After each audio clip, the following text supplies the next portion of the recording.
إحنا سنتين، هذه سنتين من عمرنا، سنتين حرب، سنتين شرود، سنتين نزوح. يعني إحنا بنتمنى إنه نطلع في أحسن حال، يعني أحسن من الوضع اللي عايشين فيه حاليًا.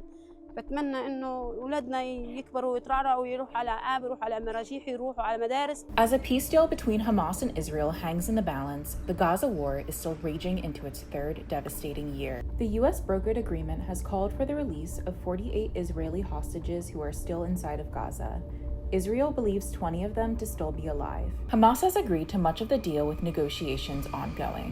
Since the October 7, 2023 Hamas-led attack and the subsequent Israeli invasion, the toll on Gaza has been staggering. Approximately 11% of Gaza's population has been killed or wounded. The death toll in Gaza now exceeds 67,000, among them at least 20,000 children.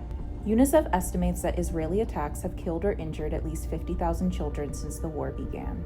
Today, less than 1.5% of Gaza's agricultural land remains viable for farming. In August 2025, UN officials officially declared a famine in Gaza. From March to May 2025, Israel enforced a full blockade, cutting off entry of nearly all humanitarian supplies. Current estimates indicate that nearly 30% of Palestinians in Gaza go days without eating. Meanwhile, 75% of Gaza's land is under Israeli occupation, forcing more than 90% of the population, around 2 million people, into displacement. Only a trickle of humanitarian aid has managed to cross into the besieged enclave.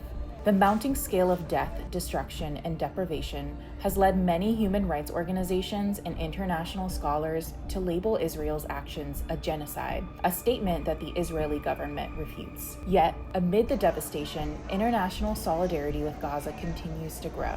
Worldwide protests and boycott movements have remained persistent.